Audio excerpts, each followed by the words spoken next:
Hi there, and thanks for taking time to watch or listen to this message. We're continuing over the next few weeks to look at resurrection encounters that Jesus made and had with his disciples in the period of about 40 days, just over a month after the first Easter, after Easter Sunday, Resurrection Day. And we're looking today at a passage which is perhaps well known to you, a passage involving a man named Thomas. Now in Acts chapter 1 and verse 3, Luke wrote, and he said that Jesus gave many convincing proofs over a period of about a month to his disciples that he rose from the dead. And this is the second part in a series that we're looking at called Resurrection Encounters. Resurrection Encounters. As I say, the key character involved here with Jesus is a guy called Thomas, one of the original 12 disciples, a man who had spent the last few years with him, walking with him, spending time with him, listening to him, serving him, following him. And this man called Thomas had an interesting encounter, and you may have heard of him as Doubting Thomas. And the story is the account is written in John chapter 20, and it begins in verse 24. And it says there that Thomas, called Didymus, one of the 12, was not with the disciples when Jesus came. He was not present when Jesus revealed himself once over that first Easter weekend. When Jesus revealed himself that evening with the disciples, Jesus appeared in that locked room, but Thomas was not there. I find that quite an interesting verse to begin with as we look at this passage about Thomas and the doubts that he had, the questions, the skepticism that he had about Jesus and his resurrection. And it says there that Thomas was not with them in that room when Jesus appeared to them. I find that interesting because Thomas was a man who, as I say, followed and walked and lived and talked and served with Jesus and alongside Jesus for a period of a few years. He was with him 24/7, but in this instance, he was not with his fellow disciples. He was absent. The Bible doesn't tell us why. The Bible doesn't tell us where he was, but the Bible just records that he was not where the other disciples were. He missed an opportunity. He missed an incredible moment. He missed a life-changing moment. Perhaps Thomas was struggling. Perhaps Thomas was trying to make sense of everything that had occurred over that Passover week. He was trying to process it perhaps and make sense of it all. He had taken time away from everybody and was on his own. He missed that time in the upper room, in that house when Jesus appeared to his disciples. Those disciples, in the preceding verses, it says that the door was locked because they were afraid. And Jesus came and said, "Peace be with you." And it says there that he showed them his hands and his side, and the disciples were overjoyed. But Thomas missed that joy. Thomas missed that celebration. Thomas missed that moment to rejoice. The 10 disciples who did experience that moment in that room with Jesus behind that locked door, they had the t-shirt. They could say to Thomas, "I was there, where were you?" They could say to Thomas, and they told him that Jesus was alive, and they said, "I've got the t-shirt, I was there." And it's often in life, it's common where, we have those I was there moments, those opportunities, those important events where we just want to be there. People spread the joy about, "I was there for that sporting triumph. I was there for that incredible moment in that sports stadium. I had the ticket and I was there." And for those of us who aren't there at those key moments, those great cup finals, those Olympic events, those incredible moments, it can be a sense of disappointment, a sense of missing out, a sense of living with lack. And Thomas perhaps felt very much like the odd one out. He was locked out of that room, and he was locked out of that moment. He missed an opportunity to grow in faith. It says in Hebrews chapter 10, verse 25, let us encourage each other, and all the more as we see the day approaching. Let's not give up meeting together, as some are in the habit of doing, but let's encourage one another all the more as we see the day approaching. But Thomas was locked out and he missed the moment. And Thomas went from being locked out to being locked down. In the next verse, he said to his fellow disciples, to his friends, he said in response to the claims that Jesus, the risen Jesus, had been witnessed and been seen by them, he said, unless I see the nail marks in his hands and put my finger where the nails were and put my hand into his side, I will not believe it.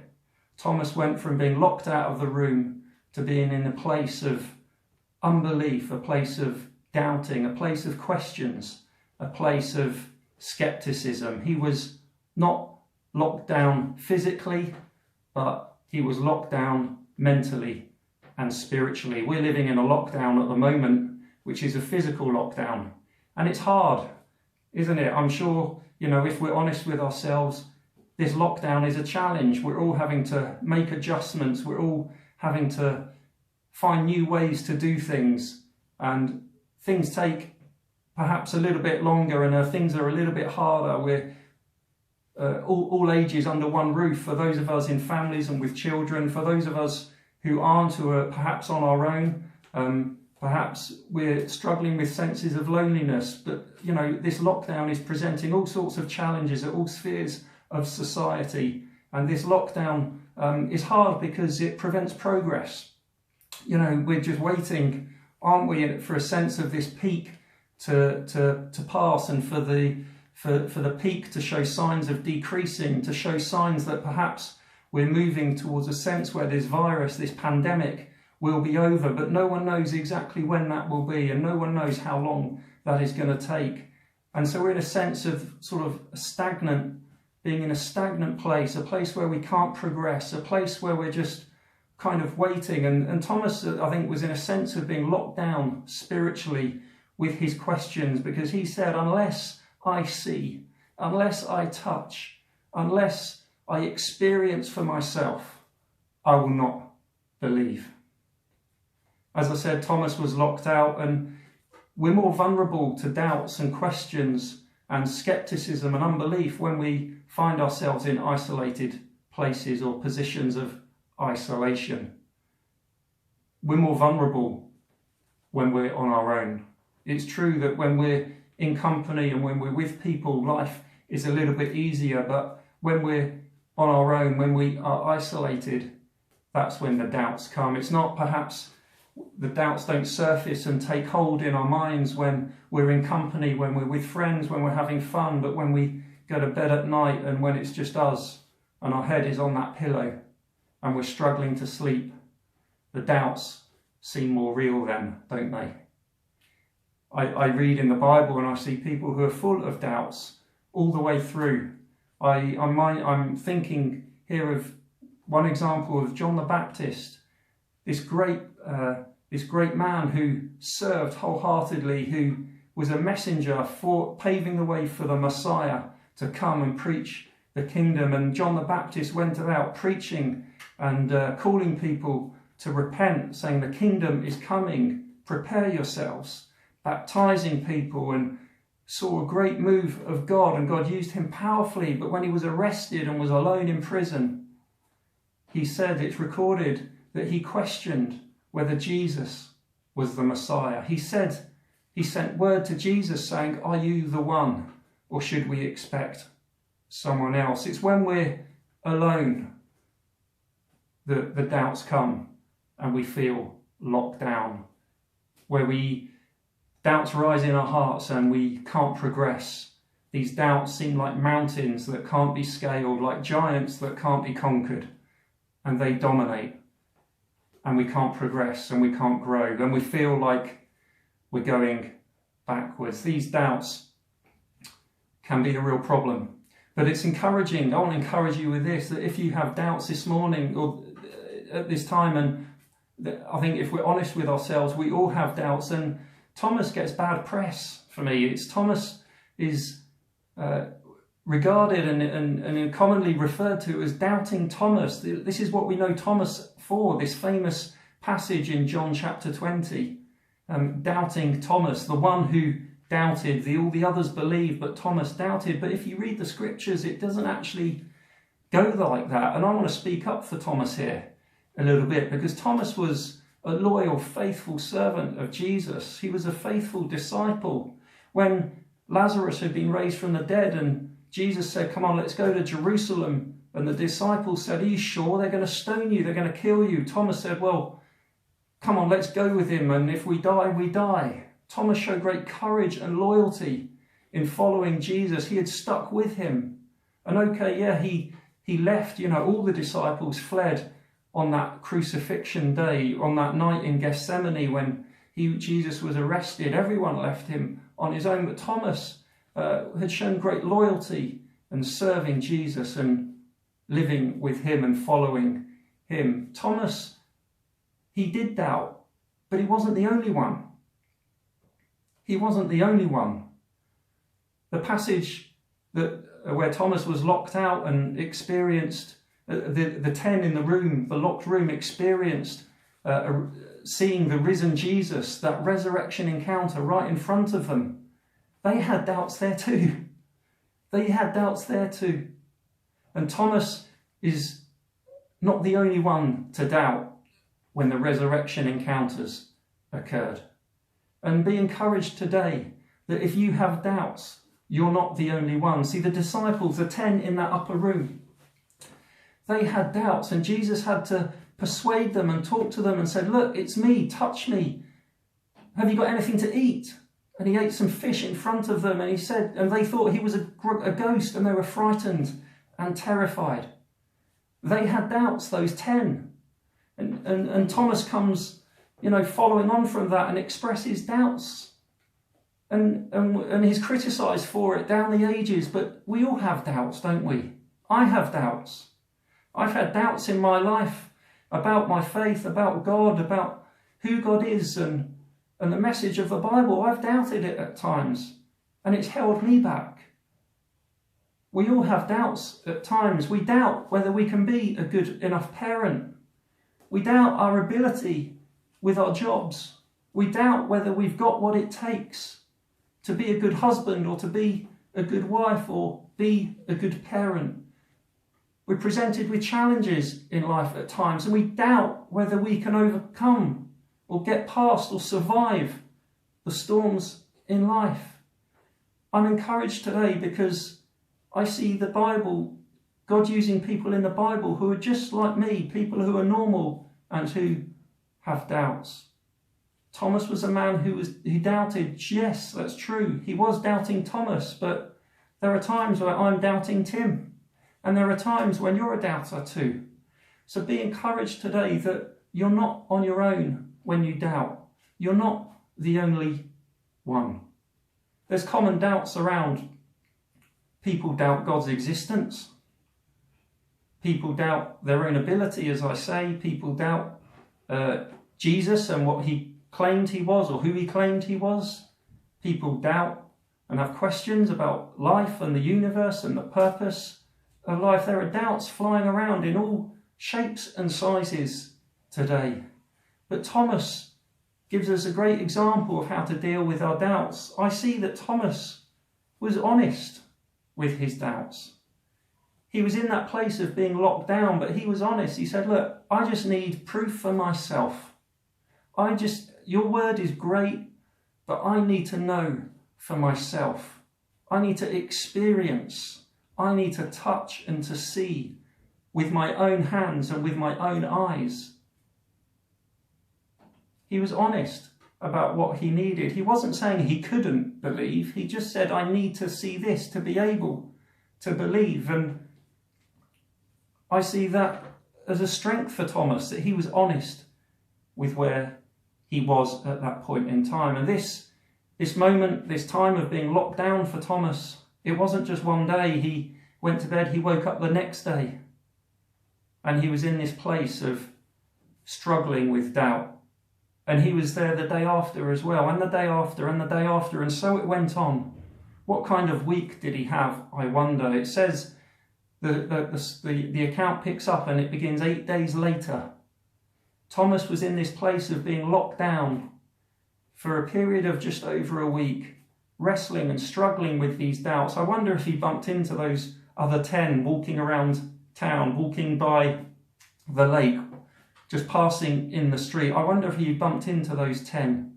I wonder if he saw their joy and saw the way they walked was different, with a spring in their step and excitement on their face, and he was perhaps struggling internally with some things, some doubts that he had. It must have been a tough, hard week for Thomas.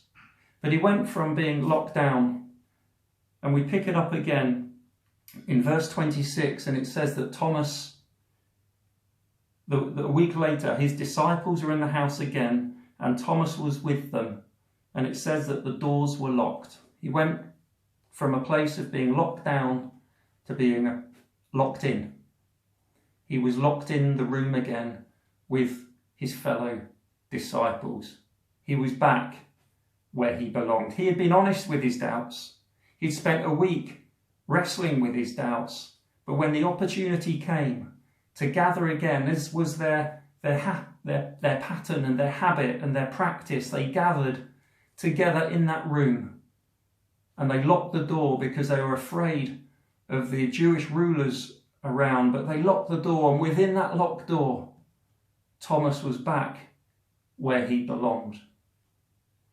Picture the scene. Thomas was in a room full where there was faith in evidence, where there was excitement, where there was joy unrestrained, where there was burning hearts, where there were smiles, where hope had been restored, where these resurrection encounters had occurred, and they were swapping stories and encouraging each other, saying, "This is incredible.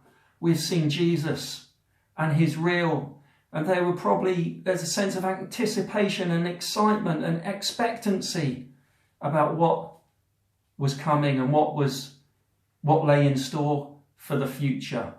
And they're perhaps reminiscing and piecing together the jigsaw of the past 3 years as they swapped stories, as they ate together, as they were in that locked room. And Thomas is there with his doubt. But he was back where he belonged. A great way to overcome and to get through doubt is not only to be honest with where we are and to be real with the doubts that we have and to express those and share those, but also not isolate ourselves, but position ourselves back where we belong, back with a company of believers who can encourage us in our faith, an atmosphere where there is expectant faith in the room. That's a great place to be for doubt to be overcome. And in that locked room, it was just them and the four walls and some food and some candles. And then it says, though the doors were locked, Jesus came and stood among them and said, "Peace be with you." Wow. There was no warning. There was no arranged time. Jesus hadn't said, "Come here again a week later and I'll be here again and I'll reveal myself." They had just gathered to swap stories and to be together and to encourage each other and to try and make sense of what was happening in front of them. And suddenly, out of nowhere, a resurrection encounter occurred. And here's the interesting thing. Jesus appeared to them, though the doors were locked, miraculously in front of their eyes. And he gave a general welcome to them all and said, "Peace be with you." The disciples, I'm sure, couldn't believe their luck, couldn't believe their eyes that they were having another encounter with their Saviour, their Messiah, this miraculous appearing once again. And then Thomas and Jesus had a one-to-one. Thomas had begun, this story had begun with Thomas being locked out. He'd spent a week being locked down with his doubt. But now he was locked in, back where he belonged, with his disciples. And in that place where he was still doubting, Jesus unlocked the door. He brought the key that unlocked the door, the barrier to his belief. Jesus spoke to him. And Jesus said to Thomas, "Put your finger here, see my hands, and reach out and put it into my side. Stop doubting and believe." If you notice, there's no record of any conversation, no briefing that Jesus had, no Q&A beforehand. But Jesus knew the doubts that Thomas had expressed. Thomas, in conversation with the 10, had said, "Unless I see for myself, unless I touch, unless I feel, unless I lay hold myself, I won't believe." And Jesus came to him and word for word,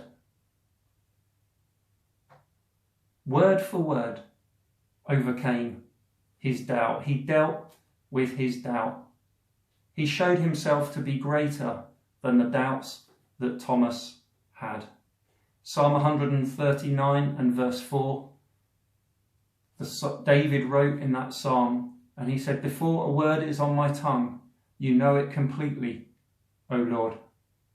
Those doubts that you haven't been honest about with people that you love and trust, your friends, your family, those doubts that you carry in your mind and in your heart that you haven't shared with anyone, that only God knows. Jesus knows those. See, Jesus, God, knows the doubts that we have before we say them. Those thoughts that we wrestle with, those struggles, those anxieties, the things we're not sure about, the things that weigh us down and prevent us progressing, that lock us down. Jesus has the word to bring, to deal with those doubts and to cause doubt to flee and faith to come. I don't know whether Thomas actually touched Jesus like he said he needed to do. If I put myself in Thomas's shoes, perhaps seeing Jesus appear in that room would have been enough for me anyway. But Jesus made doubly sure, and he went further perhaps than was necessary. And he, in that moment, showed grace and patience with Thomas and said, "It's okay. I understand your doubts. Let's just deal with those now. Touch me, see, look, feel." And he said to him, "Stop doubting and believe." Is it time for you to stop doubting? And is it time for you to start believing? Matthew chapter 7 verse 8, Jesus says that to those who ask, it will be given. Those who seek will find. And to those who knock, the door will be opened. At the end of this passage, it says that Jesus did many other miraculous signs in the presence of his disciples, which are not recorded in this book, but these are written that you may believe that Jesus is the Christ, the Son of God, and that by believing you may have life